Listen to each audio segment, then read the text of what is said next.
Repeat చేస్తారా మళ్ళీ? ఎవరు చేసినా వారి కర్మఫలం అనుభవించక తప్పదు. భగవద్గీతలో ఈ శ్రీకృష్ణుడు చెప్పిన సిద్ధాంతాన్ని ఇప్పుడు గుర్తు చేస్తోంది భారత ఆర్మీ. అండ్ అక్కడ ఫోటో కూడా చెప్పి పాక్ వెన్నులో వణుకు పుట్టేలా చేస్తోందండి. అండ్ భారత ప్రధాని కూడా ఒక మాస్ వార్నింగ్ ఇచ్చారు పాక్కి.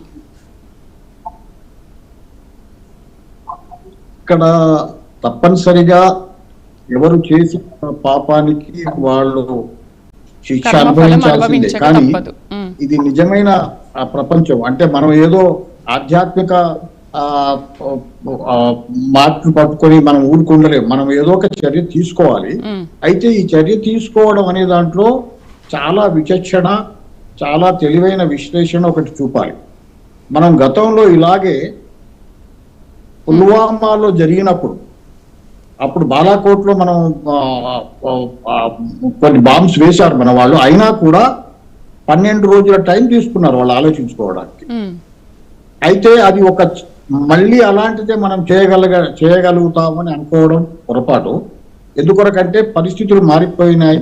తర్వాత ఎన్నో రకాల క్షిపణులు వచ్చాయి. ఇప్పుడు ఈ యుద్ధంలోకి మోడర్న్ వార్ఫేర్ లో పరిస్థితులు చాలా మారిపోయినాయి. కొత్తగా మనం వింటున్నాం డ్రోన్స్ అని చెప్పని. ఇంకొకటి ఏమిటంటే, అసలు పాకిస్తాన్ మనను కావాలనే కవ్వించిందా, మనను కావాలని మనం ఇమీడియట్ గా రియాక్ట్ అవుతాం కాబట్టి ఎక్కడో చోట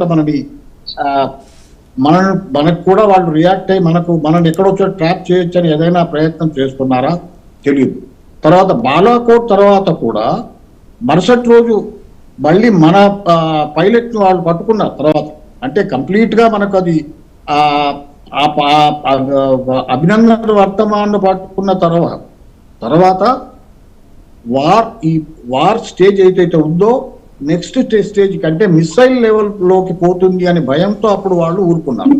కానీ ఇప్పుడు ఏం చేశారు, కావాలని కవ్వించినట్టుగా నాకు కనబడుతుంది. అంటే ఏదో విధంగా మనను వార్ లోకి ట్రాప్ చేయాలి.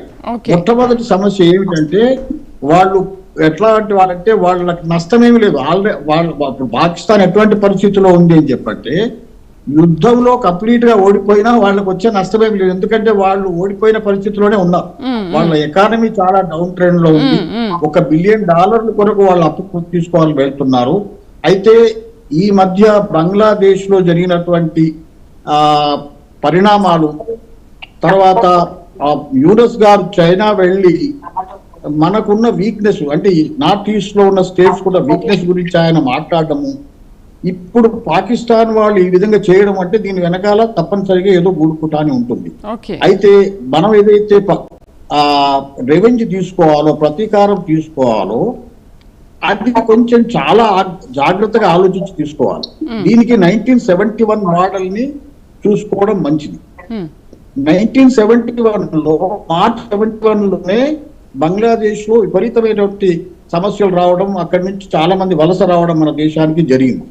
అప్పుడు ఉన్నటువంటి ఆర్మీ చీఫ్ మానేక్షా గారు ఇమ్మీడియట్ గా వార్కు వెళ్దాము అనే ప్రతిపాదనను ఆయన అంగీకరించలేదు.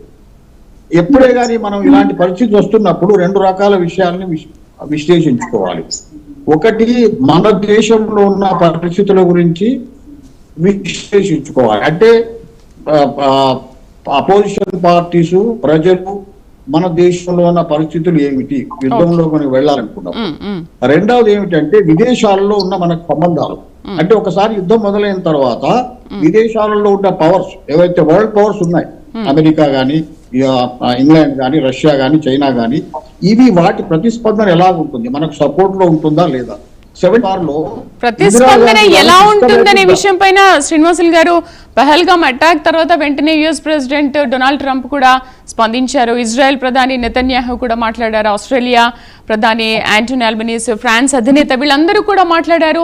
అండ్ మీకు ఎలాంటి సపోర్ట్ కావాలో ఆ సపోర్ట్ అంతా కూడా మేము చేస్తామని చెప్పారు. సో ఇంకా ప్రాబ్లం ఏముంది, మనం అటాక్ చేయడానికి అంతా సిద్ధమే కదా, మనకు సపోర్ట్ కూడా చాలా లభించింది కదా.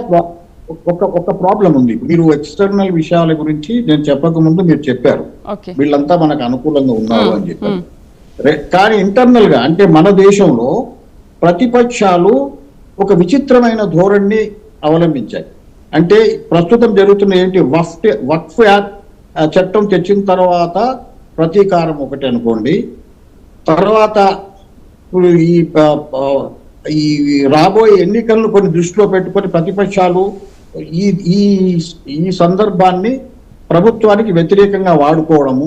ఓకే. తర్వాత ఇవన్నీ కాకుండా పాకిస్తాన్ ఇంత ధైర్యం చేసింది అని చెప్పంటే భారతదేశంలో వక్ఫ్ చట్టానికి ఉన్న వ్యతిరేకత వల్ల మన దేశంలోనే వాళ్లకు అనుకూలంగా కొన్ని చర్యలు తీసుకోవచ్చేమో, అంటే భారత్ కి పడదోయడానికి ఇంటర్నల్ ఎనిమీస్ నే వాడుకుందామనే దృష్టి వాళ్ళకు ఉంటుండొచ్చు. కాబట్టి ఇది అంత ఈజీగా మనం ముందుకెళ్లాల్సిన, జాగ్రత్తగా ఆలోచించి వెళ్లాల్సిన పరిస్థితి. రైట్. పూర్ణచంద్రరావు గారితో మనం మాట్లాడదాం, మాజీ డీజీ. నమస్తే సార్.